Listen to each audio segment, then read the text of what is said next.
যেই কবরে যাওয়া ছাড়া মুসলমান প্রিয় বন্ধুরা আমার কারো কোনো উপায় নাই।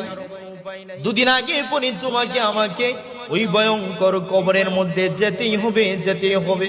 এই কবরের আযাব এত কঠিন, আল্লাহর নবীজি বলছেন, আল কবরু রাউযাতুম মিন রিয়াজিল জান্নাহ আও হুফরাতুম মিন হুফারিন নার।